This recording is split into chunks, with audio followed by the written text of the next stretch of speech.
함께 봉독하신 말씀 마가복음 1장 16절에서 20절 말씀 중심에서 제자들을 부르심이라는 제목으로 함께 말씀을 통해 은혜 나누기를 원합니다. 지난주에는 성령에 이끌리어 광야로 내몰려 가신 예수님, 성령의 이끌림을 받아 사탄에게 시험을 당하시는 그런 광경 가운데 진짜 우리 주님은 만왕의 왕이시다, 왕중의 왕이시다라는 것을 그 시험을 통쾌하게 승리하심으로 인해서 우리에게 보여주셨습니다. 그렇습니다. 마귀가 세상의 공중 권세 잡은 자 같이 내가 권세자이다, 나에게 절해라, 내가 너에게 모든 것을 해줄 수 있다, 온갖 것 그렇게 거짓으로 왕노릇했지만은 결국은 진짜 왕이 나타났을 때 그는 정말로 내쫓김을 당할 수밖에 없고 그 왕국은, 거짓 왕국은 파괴되고야 말았다라는 것.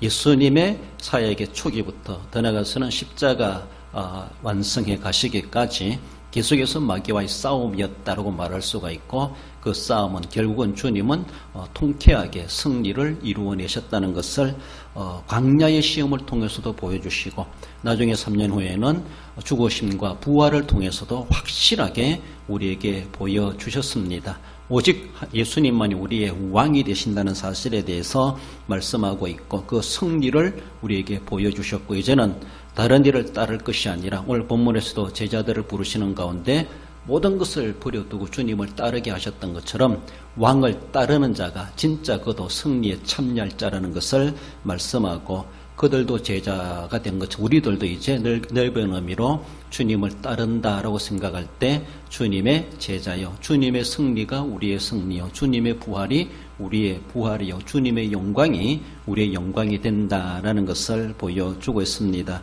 부르시는 우리 주님을 생각해 보죠. 여러분들, 내가 무엇이건데 오늘 본문에서도 주님이 지나가시다가 그저 지나가면 그만인 것을 그러나 머물러 서가지고 나를 따르라, 우리를 안다 하시는 것처럼 언제 받는지 모르지만은 이미 우리를 그렇게 알아주시고 불러주신다라는 것, 그래서 따를 자로 주님께서 선택하여 주셨다라고 하는 것이 얼마나 귀한 은혜인가라는 것을 기억해 보며, 물론 그렇게 따른다는 것이 주님과 함께 십자가를 지는 사명의 길이기도 하지만은 결국 그러는 주님과 함께 승리자가 될 것에 대해서도 말씀해 주고 있음을 봅니다.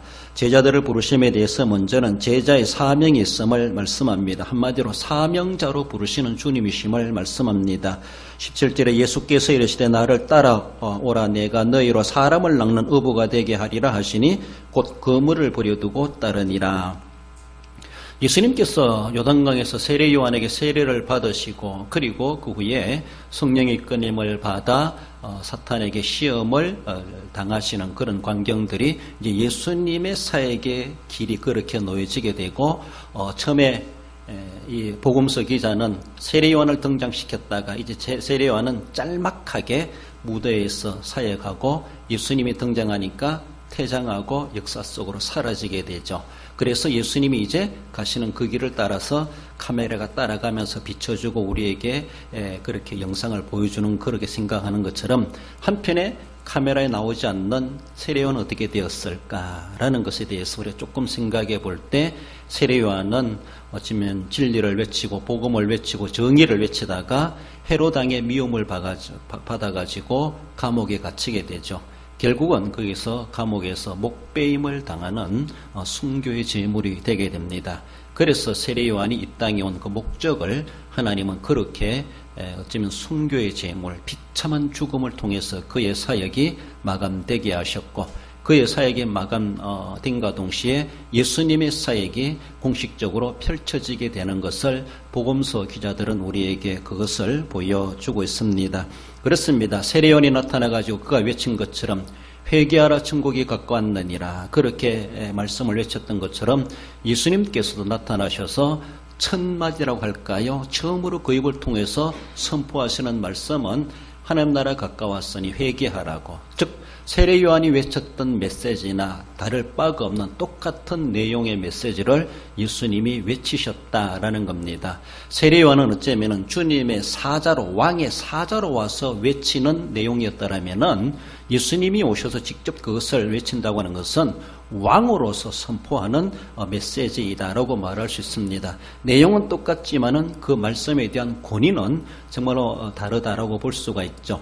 주님의 즉 왕의 사자의 말보다도 그 왕의 실체가 나타나가지고 왕이 나타나가지고 실제로 그것을 말하는 것은 정말로 권위가 다르다라고 말할 수 있습니다. 세례 요한은 말을 안 들었다 할지라도 왕의 말을 안 듣는다면은 이것도 큰일 날 일이기도 하죠.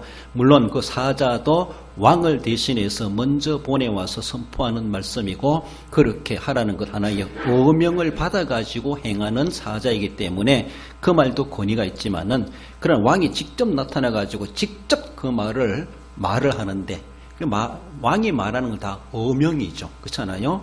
왕이 명령하는 건 다 어명입니다. 어명에 대해서 반기를 든다라면은 반역자로 취급되고 그 자리에서 죽임을 당할 수도 있는 것을 볼 수 있습니다. 아무튼 회개하고 그 은혜에 복종해야 되는 것이 세례 요한의 복음의 메시지나 예수님이 전하시는 메시지가 동일했고 한마디로 선포되는 그 말씀에 우리는 회개해야 될 자들이다라는 것을 말씀합니다. 세상에서 그 어느 누구도 내가 회개할 일 없다, 내가 무슨 죄가 있나 이렇게 주장할 사람 아무도 없습니다. 그러니까 너는 회개하고 지목해서 특별한 사람은 회개하라 말씀하지 않습니다. 세상에 있는 모든 사람이 죄를 범하였다고 말씀하고 있고 모든 사람이 하나님 앞에 죄인이고 하나님의 영광이 이르지 못할 자라고 하는 것을 성경은 정하고 있습니다. 그러므로 우리는 늘 하나님 앞에 내가 무슨 죄가 있을까 기억나지 않는다 할지라도 왕 되신 주님 앞에 꿇어야 할 것이고 제가 기억나지 않는다 할지라도 혹여나 내가 기억하지 못한 죄라 할지라도 하나님 나는 죄인으로서이다. 주님 앞에 죄인된 자세로 엎드려야 된다는 것. 그리고 용서를 우리는 사모해야 할 것입니다. 자기가 죄인인 줄 알고 회개하는 자, 주님 앞에 죄인인 줄 알고 무릎을 꿇는 자가 가장 하나님의 긍휼하심을 받을 수 있는 은혜라고 하는 것을 생각해 봅니다. 새벽에도 기도하면서 그런 생각을 해봤습니다. 우리가 진짜 하나님 앞에 은혜와 복을 받을 수 있는 우리의 자세는 죄인된 자세요. 더 나아가서는 천민의 자세가 아니겠는가 그런 생각을 해봤습니다. 옛날 우리 조선시대 생각해 볼 때 신분이 있는 그런 계급사회처럼 있을 때에 뭐 양반이 따로 있고 천민이 따로 있는 것처럼 그래서 어떻게 양반과 천민이 한 상을 쓸 수 있나 한 방을 쓸 수 있나 하면서 반상의 법도가 있는데라고 하며 그렇게 따지던 때가 있었습니다. 그렇습니다. 우리는 늘 양반 노릇하면은 남들이 자기한테 와서 굽신거리기를 원합니다. 그리고 대접받기를 원합니다. 남에게 결코 고개를 숙이지 않습니다. 허리를 굽히지 않습니다. 양반들은 양반 체면 차리고 양반 명예심을 지켜가기 위해서 그렇게 하기도 하죠. 그러나 우리가 하나님 앞에는 난 항상 죄인된 자세, 나는 천민입니다. 그래서 나는 종입니다. 나는 주님 앞에 감히 고개를 들 수 없는 자입니다.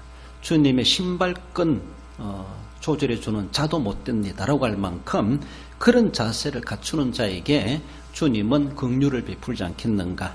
하나님께서는 겸손한 자에게 복 주신다 말씀하시는 것처럼 회개하는 자의 죄를 용서해 주시고 엎드리고 겸손한 자에게 하나님께서는 그를 높여주신다는 것이죠.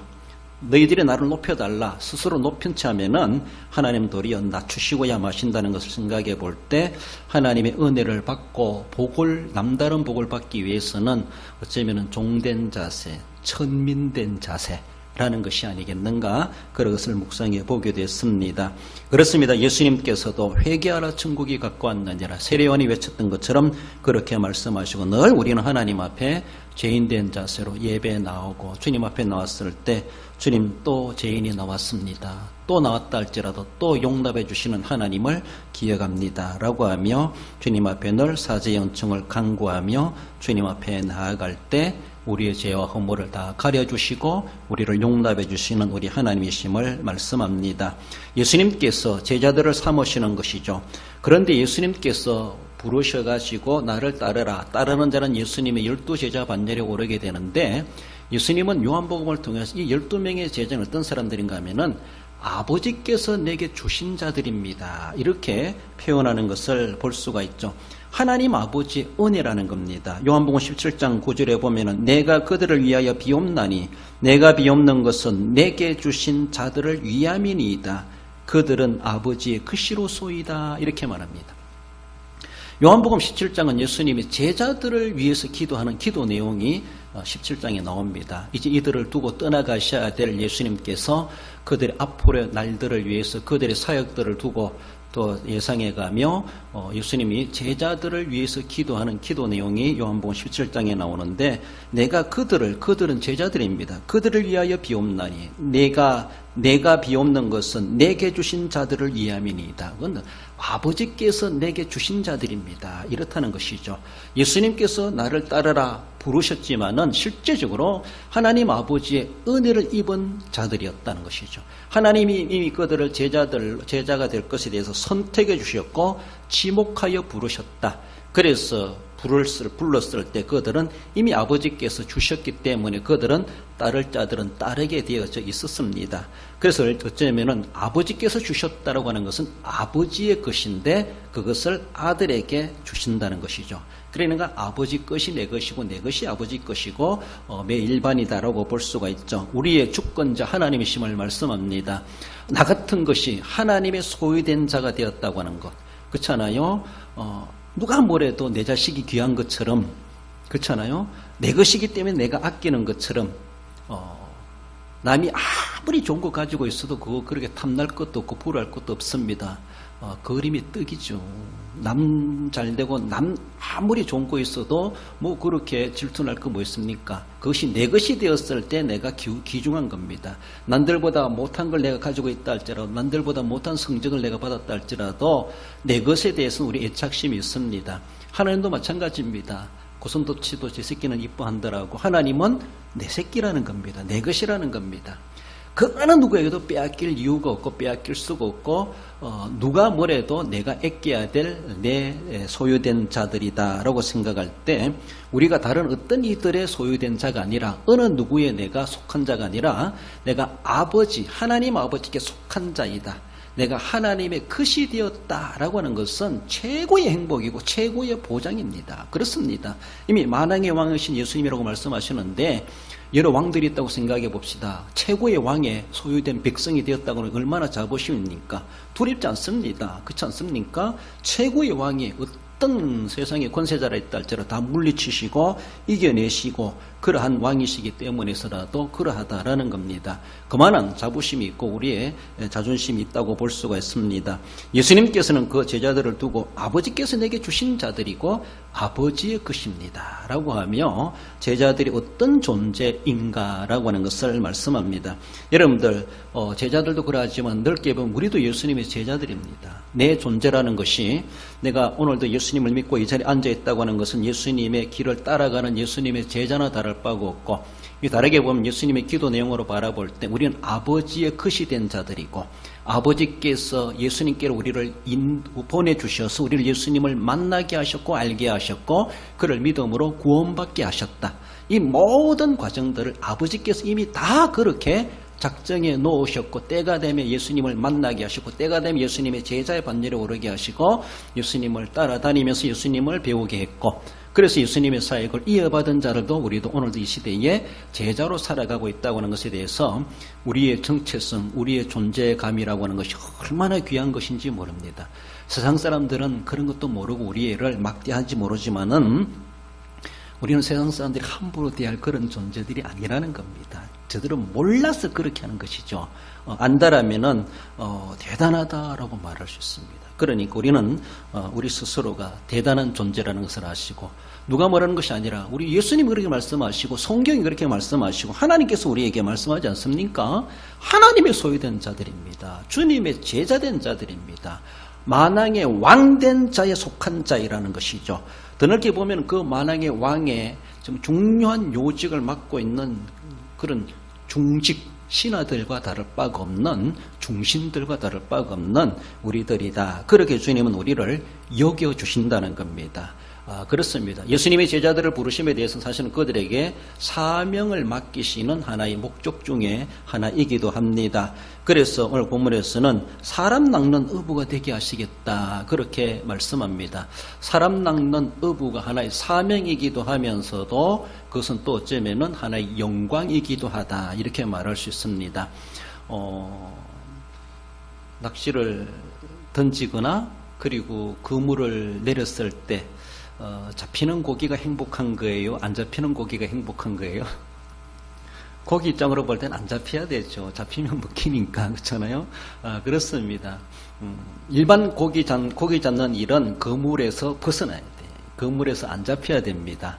오늘 본문에서 예수님은 그러나 제자들을 부르시면 너희들을 사람 낚는 어부가 되게 하시겠다. 이렇게 말씀하십니다. 무슨 말씀인가 하면은 이렇게 말할 수 있습니다. 이때는 사람 낚는 어부에게 잡혀주는 것이 자기가 사는 길입니다. 이렇게 말할 수가 있어요. 막 강에서 수영하고 있는데 조금만 지나가면 저기 막 엄청난 낭떠러지 폭포가 있는 줄도 모르고 여기서 물장구를 치고 노는 아이나 똑같습니다. 근데 어른들은 보고 있죠. 알 수 있습니다. 그래서 저기서 빨리 막 투망을 그물을 던져가지고 애를 그물로 잡아서라도 끄집어내야 된다는 것이죠. 이것이 사람 낚는 어부의 사명입니다. 저들을 그물이라도 던져가지고 낚시라도 던져가지고 잡아가지고 끄집어내야 된다는 겁니다. 사람 낚는 어부의 사명은 그것입니다. 지금 저들은 멸망의 길로 막 내닫고 있고 그 내닫는 것도 알지도 못하고 지금 눈앞에 멸망이 있다 그런 거 알지도 못하고 조화라고 놀고 있어요. 제갈길로 다가고 있습니다. 그렇잖아요? 그러니까 예수님께서는 막 다급합니다. 그래서 너희들이 사람 낚는 어부가 되어라. 저희들이 잡혀야 돼. 잡혀줘야 돼. 잡히는 자가 사는 자고 잡히는 자가 구원받는 자고 그래서 너희들이 그들을 잡아오지 않으면은 너희들이 그들을 건져주지 않으면은 그들은 영원히 거기다 추락하고 말 것이다. 멸망당하고 말 것이다. 그래서 사람 낚는 어부로서 제자들을 주님은 부르셨습니다. 강에 가서 고기 잡는 것은 우리 잡아먹기 위해서 하지만은 하나님께서 제자들에게 맡기신 사랑 어부는 그들을 살려내시기 위해서 죽음의 강물에서 그들을 살려내시기 위해서 사람 낚는 어부가 되게 하시겠다. 이것은 제자들로서는 막중한 사명입니다. 자신의 안전을 위험을 무릅쓰고라도 안전을 돌아보지 않고 그 생명을 살려내기 위해서 위험한 바다에 뛰어들어야 되고 위험하게라도 그물을 던져야 되고 그 사명을 해야만 한다고 하는 것을 말씀합니다. 하나의 자기 희생이기도 하고 고난이 뒤따르는 사명이기도 하다. 그렇게 말을 하기도 합니다. 그렇지만은 또 그 배경 속의 배후에는 엄청난 영광이 있다고 하는 것을 말씀하고 있습니다. 예수님의 약속이죠. 사람 낚는 어부가 되게 하겠다. 거기는 엄청난 사명이 있으면서도 사명에 뒤따른 고난도 있다고 하지만 그러나 그 배경에는 또 엄청난 예수님이 약속하신 영광이 있다고 하는 것을 말씀합니다. 뒤에도 우리가 살펴볼 것인데 그러하다는 것이죠. 그러므로 오늘도 우리를 제자로 삼으신 주님께서는 12명만 사랑 낚는 어부가 되는 것이 아니라 우리들로 하여금 지금 사랑 낚는 어부로 우리를 부르셨다라는 것입니다. 그래서 우리가 가서 그들을 떠내려가는 것을 보면서 그냥 가만히 두면은 우리도 반살인자나 다를 바가 없습니다. 그 사람 죽도록 내버려 두는 거나 다를 바가 없습니다. 공범이나 다를 바가 없죠. 그러니까 떠내려가고 죽을 영혼들을 우리는 어떻게 하든지 정말 코를 끼서라도 끌고 놔야 되고 예수님을 믿도록 해야 되고 그 죽음의 강물에서 건져내야 된다는 것이죠. 이 사명을 우리에게 주셨다. 그렇게 하기 위해서 온갖 우리가 오해를 받을 수 있고 힘들 수 있고 자기 손에 들 수가 있고 여러 가지 오해도 받을 수가 있겠지만 그러나 결과적인 모습에서는 그것이 얼마나 귀한 일이고 잘한 일인가를 하늘도 알고 땅도 알게 된다. 본인도 알고 또 전도자도 알게 된다라는 것을 말씀합니다. 그러므로 많은 영혼들을 주님께로 데려오는 자가 되도록 하기 위해서 사명자로 부르셨다라고 말씀합니다. 다니엘서 12장 3절에 보면 많은 사람을 옳은 대로 돌아오게 한 자는 별과 같이 영원토록 빛나리라고 말씀하고 있습니다. 그래서 사람 낚는 어부는 많은 사람을 옳은 대로 돌아오게 하는 이 역할, 그래서 만선의 기쁨을 우리는 누릴 수 있어야 되고 그 만선의 기쁨은 정말로 내게 주시는 하나님의 약속은 하늘의 별과도 같이 빛나게 하시는 하늘의 영광이 하늘의 상급이 우리에게 약속되고 있다고 하는 것을 말씀합니다. 이 일을 위해서 우리들을 제자로 부르셨다라는 것을 말씀합니다. 나아가서는 제자들이 감당해내야 될 시련이 있다고 하는 것을 말씀하는데 그것은 다르게 보면은 승리자로 부르셨다라고 말할 수 있습니다. 19절에 세베대의 아들 야고보와 그의 형제 요한을 보시니 그들도 부르시니 그 아버지 세베대를 품꾼들과 함께 배에 버려두고 예수를 따라가니라.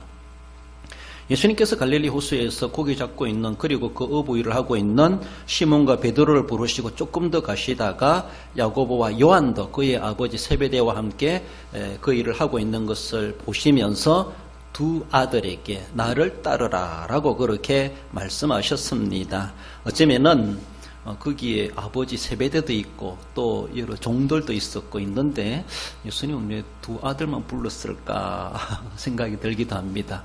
그 중에서 내가 부름받은 자가 되었다는 것이 얼마나 좋습니까? 그렇지 않습니까? 이렇게 야고보와 요한을 주님은 부르셔서 시몬과 안드레가 따르게 된 것처럼 이렇게 야고보와 요한도 예수님을 쫓게 되었다라는 것을 말씀합니다. 예수님을 즉시 따라야 된다. 예수님만 즉시 따라야 된다. 이렇게 말할 수 있는데 예수님만이라고 하는 것은 예수님 외에는 다른 것 가지면 안 된다는 거예요. 예수님만 따른다. 그리고 예수님 외에는 다른 거 다 포기할 수 있어야 된다. 예수님을 위해서는 다 버려둘 수 있어야 된다. 그래서 여기에 따르는 어부 출신들을 보면은 하던 일 다 내려놓고 생계수단인데 앞으로 어떻게 먹고 살아갈까? 계산도 하지도 않고 다 손 털고 거기서 예수님을 따르게 되죠. 예수님만 따르게 되죠. 건물 가지고 따라온 게 아닙니다. 계속 그 직업을 살리겠다 하면 따라온 것이 아니고 경제 배경 환경을 다 보장받으면서 따른 것이 아니라는 것이죠. 오직 예수님이 무엇이건데 예수님만 바라보고 예수님 외에 다른 건 다 손 털고 내려놓고 하던 일도 멈추고 내려놓고 예수님을 따르게 되었다. 이 말이 예수님만 따랐다는 겁니다. 그리고 따른다고 하는 것은 예수님 가는 곳 어느 곳이라도 간다는 것입니다. 즉시 따랐다. 머뭇거리지 않았습니다. 뭐 준비하고 뭐 할 것도 없으면 있는 그 자리에서 있는 그 모습 그대로 주님은 그렇게 부르셨습니다. 모든 것을 접어두고 그렇게 따르게 하셨다는 것 주님의 부르심이죠. 우리가 이거 챙기고 저거 챙기고 뭐 이거 걱정 저거 걱정 오만 것 다 생각하려고 그러면은 예수님만 따를 수가 없습니다. 사실 우리는 계속해서 예수님만 따르지 않고 물질도 따르고 명예도 따르고 자존심도 따르고 자기의 건강도 따르고 예수님만 따라가는 게 아니죠. 온갖 것 다 챙겨가지고 예수님 따라가려고 할 때가 얼마나 많습니까? 그래서 좁은 문으로 들어가라고 말하는데 좁은 문으로 들어갈 수가 없어요. 보따리가 너무 많아가지고 가진 것이 너무 많아가지고 비대해가지고 좁은 문으로 다 들어갈 수 없습니다. 수그리고 들어가야 되고 내 몸 하나 빠져나갈 정도로 그런 문이라고 생각할 수 있는데 주님만 따라야 되는데 우리는 다른 거 다 챙기고 따르다 보니까 제대로 주님 따라가지 못하고 가지고 어떤 진보딸이 걱정이 되고 그게 뭔가 이상이 있을까 주님 쳐다보기보다 그거 쳐다보고 그게 관심 가질 때가 얼마나 많겠는가. 우리는 사실 제자들처럼 일상의 모든 것을 버려두고 그렇게 따를 수는 없습니다. 일상의 삶을 우리가 유지해 가면서 주님을 따라가는 그런 삶을 살아가는 것 결코 잘못됐다 할 수 없는데 그러나 우리의 근본 본질적인 정신은 주님이 원하신다라면은 극단적인 상황 가운데서 나는 모든 것을 다 내려놓을 수가 있다. 이런 자세가 우리에게 그 정신만큼은 살아있어야 된다는 겁니다. 그 정신이 자꾸 없어져 가지고 주님도 세상 것도 그저 똑같은 선상에 놓고 계산하려고 하다 보니까 때로는 주님이 뒤처지기도 하고 차선으로 밀려지기도 하는 그런 일들이 얼마나 많은지 모릅니다. 뭔가 선택기로에 섰을 때는 아무리 귀한 것이라 할지라도 주님 외에 같은 선상에 놓을 건 아무것도 없다.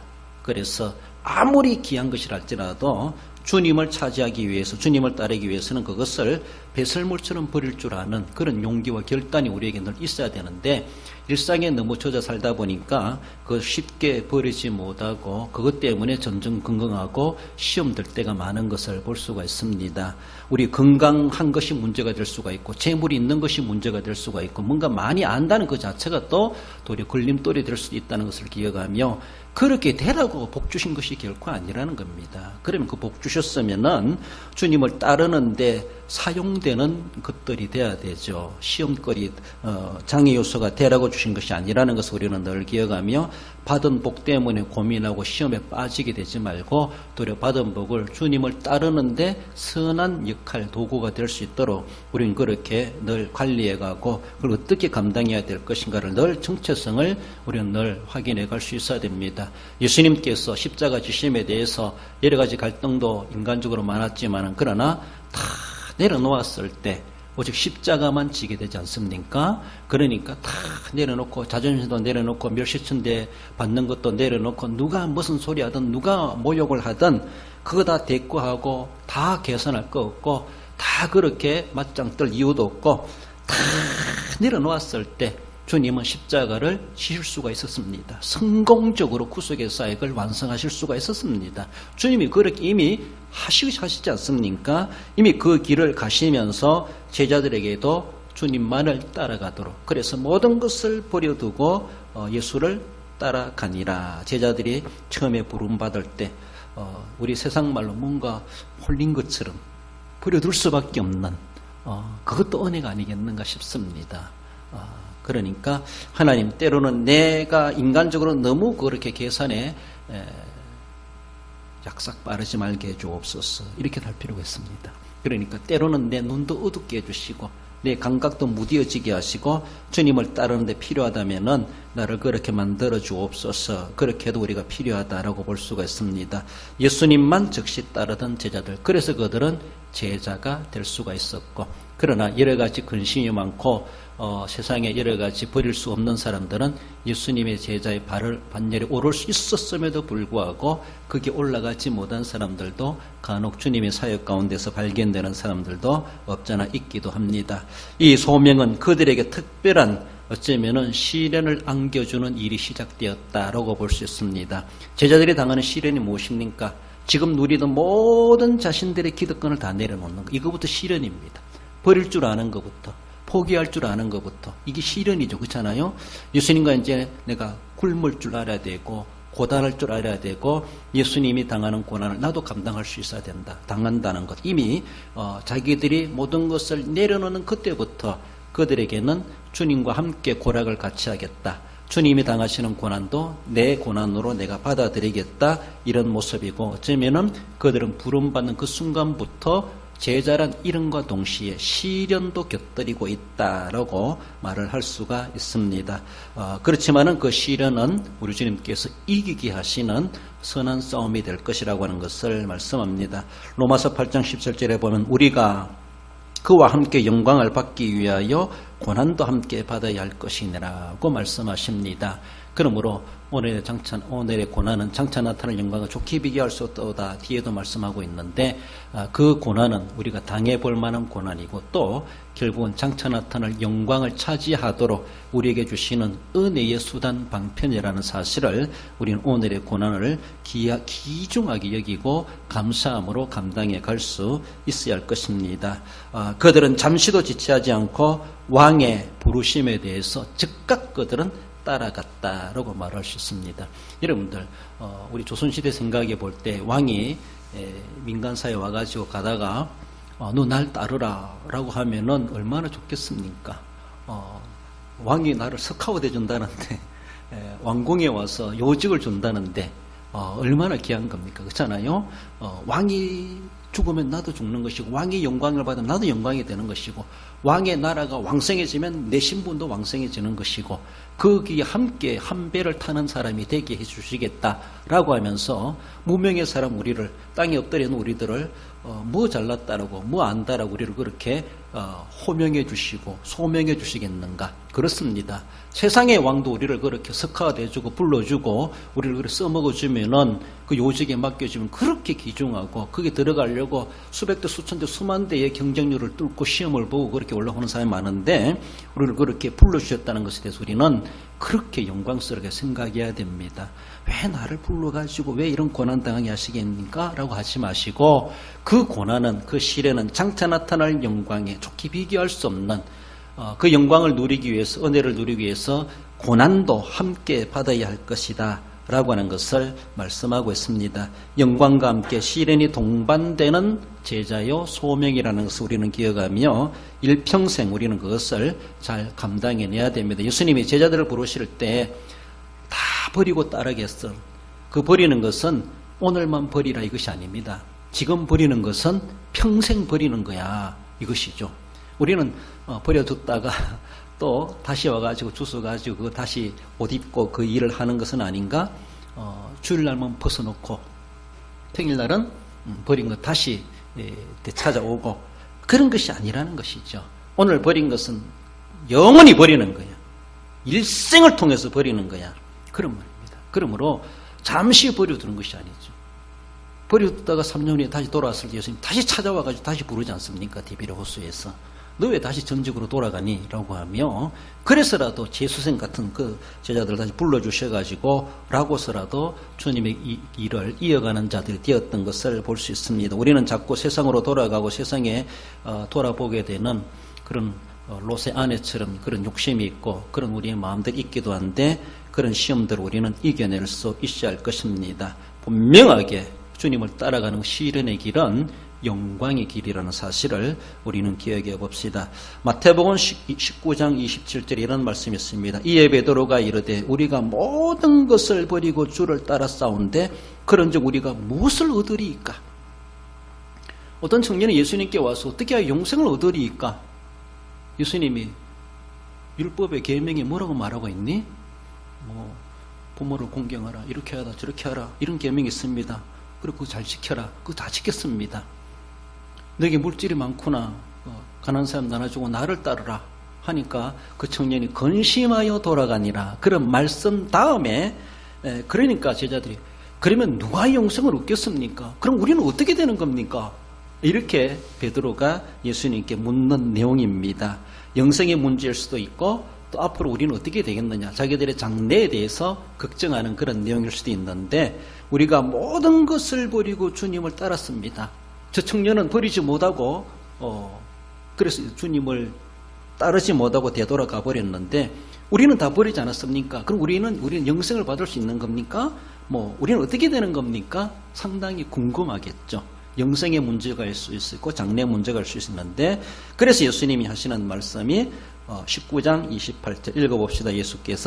예수께서 이르시되 내가 진실로 너희에게 이르노니 세상이 새롭게 되어 인자가 자기 영광의 보좌에 앉을 때에 나를 따르는 너희도 12보좌에 앉아 이스라엘 12지파를 심판하리라. 그렇게 말합니다. 박스의 내용으로 설명해 볼 때에 우리가 지상과 천상으로 생각해 볼 때에 지상에서 예수님이 우리를 부르십니다. 그 부르심에 대한 단순한 부르심만이 아니라 약속이 담겨져 있는 주님의 부르심이죠. 그래서 제자들은 그 부르심에 대해서 순종하고 그 고난을 감수해내야 됩니다. 이 지상에서 제자들에게 주어지는 삶이라고 볼 수 있습니다. 그것이 고달프다고 할 수가 있고 영광스럽다고 말할 수 있는데 순종과 고난이 주님의 부르심에 제자들이 갖춰야 될 지상에서 가지는 겁니다. 그러나 천상에서 보면은 주님이 무엇을 말씀하시는가 하면은 하늘의 보좌가 영광의 보좌 주님이 앉으셨을 때 12제자들에게도 12보좌에 너희들이 앉을 권세의 자리가 있을 것이다. 그래서 예수님이 심판주로 오시는 것처럼 그 심판의 보좌 역할, 참모 역할, 예수님을 대신해서 대행할 수 있는 그런 권세를 그들이 누린다는 겁니다. 이런 모습에서 이것은 세상에서 누리는 것이 아니라 천상에서 누릴 것이라는 겁니다. 우리가 제자로 세상에 살아가는데 내가 권세자이다, 내가 예수님을 대신하는 자이다 이렇게 말하면 안 된다는 것이 그거는 나중에 주님이 그렇게 약속해 주셨습니다. 세상에서는 순종과 고난이 제자들의 정체성입니다. 제자의 본분입니다. 그것이. 그렇게 했을 때 천상에 가면은 심판의 보좌에 너희들이 한 자리씩 차지하게 될 것이다. 주님과 함께 세계를 호령하게 되는 그런 왕의 권세를 함께 주님이 누릴 수 있도록 그렇게 해주시겠다. 이것을 약속해 주고 있습니다. 그래서 시련을 당하는 제자들이지만 결코 그 시련은 허황되게 허무하게 끝날 것이 아니라고 하는 것을 우리에게 말씀해 주시는 것을 우리는 기억하면서 소망을 가질 수 있어야 할 것입니다. 우리도 주님의 제자로 부르심을 받았다는 사실을 기억하며 세상에서 그 영광을 누리려고 하면은 옳고행이 하는 겁니다. 하나님의 권세인데 그것은 차후에 우리가 주님 앞에 갔을 때 천상에서 반드시 우리에게 주어질 영광이라는 사실을 기억하며 순종 어떻게 했는가, 고난을 어떻게 감당했는가, 그에 따라서 우리에게 주어질 하나님의 약속이라는 것을 기억하십시다. 결론적으로 읽어봅시다. 제자들을 부르시어 시련을 감수하며 많은 영혼을 구원해야 할 사명자가 되게 하심같이 왕이신 주님께서 동일한 사명자로 부르셨음을 알고 순종하여 하늘의 영광을 소망하는 성도가 됩니다. 그렇습니다. 우리를 제자로 부르셨다는 사실을 기억하며 12제자들이 정말로 가룟 유다 외에 그들이 또 마띠아가 포함되어서 12반열로서 그들이 주님의 귀한 약속대로 부르심을 받아 약속대로 순종의 고난을 감당했을 때 장차 심판의 보좌에 자리에 앉아 주님의 심판의 동력자가 되고 보좌하고 대행하는 자가 권세를 누리게 될 것을 말씀해 주시는 것처럼 상징적인 모습에서 우리도 그 12지파 12보좌에 앉을 영광을 우리에게 약속하고 있다는 사실을 기억하며 지금 세상에서는 순종하고 고난 감당해 가는 것이 제자로 부르심에 대한 제자가 된 자에 대한 책임이요 사명이라는 것을 기억하시면서 허황된 헛되지 않는 고난의 영광을 소망해 가면서 기꺼이 승리 생활해 가시는 우리 성도 여러분들 되시기를 주님의 이름으로 축원드립니다. 기도하십시다. 주신 말씀 기억하며 주님 12제자를 부르신 것처럼 우리를 제자로 불러주심을 감사드립니다. 이 세상에서 영광 누리라고 건세 부리라고 주신 것이 아니라 이 세상에서는 순종하며 주어진 어떤 고난이라 할지라도 주님의 이름으로 감당해내야 될 것을 믿습니다. 그 사명 잘 감당하는 주님의 제자된 자가 되게 해 주옵소서. 이런 마음 가지고 주님 앞에 우리 함께 기도합시다. 우리 하나님 아버지 은혜를 감사드립니다. 이번 우리를 사랑하시고 불러주신 하나님, 제자들을 삼으시고 제자들을 부르시고 주님의 사역을 배우게 하시고 주님의 사역을 이어받는 자들이 되게 하셨던 것을 봅니다. 장차 그들이 어떤 고난을 당해야 될 것인지 어떤 시련을 당해야 될 것인지 이미 그들을 초기에 부르심에서부터 이미 암시해 주고 있었던 것을 봅니다. 그렇게 시몬과 안드레와 야고보와 요한이 모든 것을 버려두고 주님을 따르게 되었던 것을 봅니다. 그렇게 따랐던 제자들이 무엇을 얻으리까 물었을 때에 정말로 영광의 보좌에 앉을 때에 그 권세를 누리게 될 것을 말씀해 주셨습니다. 장차 나타날 영광을 우리는 소망하며 오늘의 시련과 고난이 있다 할지라도 제자의 사명에 등한시하지 말게 하시고 그 귀한 책임과 사명을 사람 낚는 업으로서의 많은 영혼들을 옳은 대로 주님께로 인도해낼 수 있는 믿음의 사람들, 하늘의 별과 같이 빛남을 받는 하나님의 사람들 되게 해 주옵소서. 감사하며 예수님의 이름으로 기도 올려옵나이다 하면 한 해가 저물어가고 있습니다. 과연 우리의 믿음은 어떠한 것인가? 믿음은 홍보가 아니고 지식이 아닙니다. 믿음은 실제입니다. 진짜로 우리가 믿음을 제대로 실제적으로 적용하지 못한다면 우리는 그저 뜬구름 잡는 종교인에 불과하다라고 생각해 볼 수 있습니다. 하나님, 정말 믿음은 실상이라고 말씀하고 있는데, 증거라고 말하고 있는데, 실제적인 믿음을 가지고 실제 생활 속에 믿음 있는 삶을, 행함 있는 삶을 살아가게 해달라고 우리 자신들의 믿음을 두고 기도해 주시고, 너의 믿음이 어디 있느냐 지금도 찾으시는 주님 앞에 주님은 믿음에 관심이 많으시다는 것을 기억하고 어떤 어려운 가운데서도 코로나 가운데서도 내 믿음이 여기 있습니다. 주님 앞에 보여드릴 수 있는 믿음의 사람 되게 해달라고 우리 함께 기도하십시다.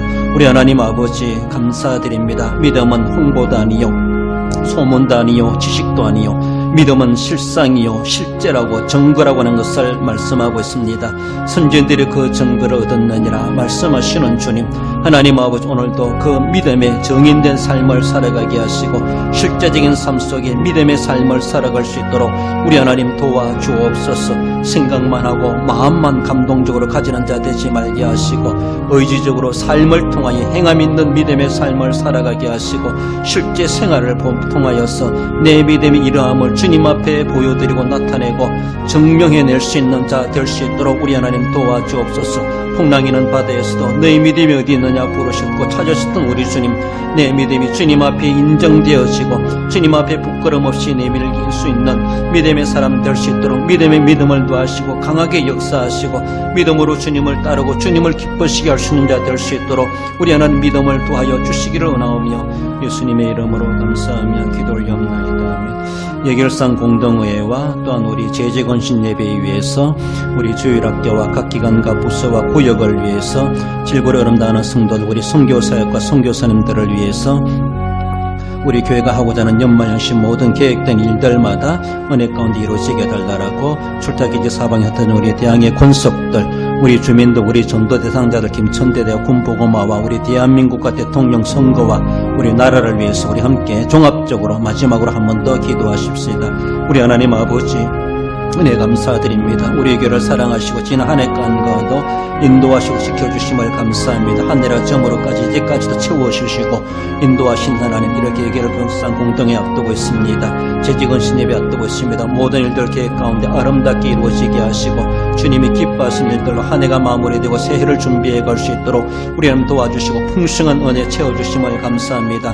더 많은 것을 남겨 하나님을 기뻐시 하기에 부족하지 않는 삶이 될 수 있도록 우리 하나님 도와주시옵소서. 질고를 어름다가는 성도들을 위로하여 주시고 치료하여 주시며 강건케 하시고 믿음이 약한 자에게 믿음의 강함을 허락하여 주시고 큰 믿음, 좋은 믿음, 강한 믿음 허락하여 주옵소서. 흔들리지 않는 믿음을 도하여 주시옵소서. 하나님 아버지, 저희들을 강건하게 하시고 내 풍성케 하시고 새해를 계획하며 준비하게 부족하지 않는 사람들 될 수 있도록 우리 하나님 도와주시고 우리 전도 대상자 이웃 주민들을 기억하시고 우리가 선교하고 협력하는 선교사님들 선교지마다 같은 은혜로 역사하여 주옵소서. 성령 충만한 일들이 일어나게 해 주시고 하나님 놀라운 기적의 역사의 현장에 살아가게 해 주옵소서.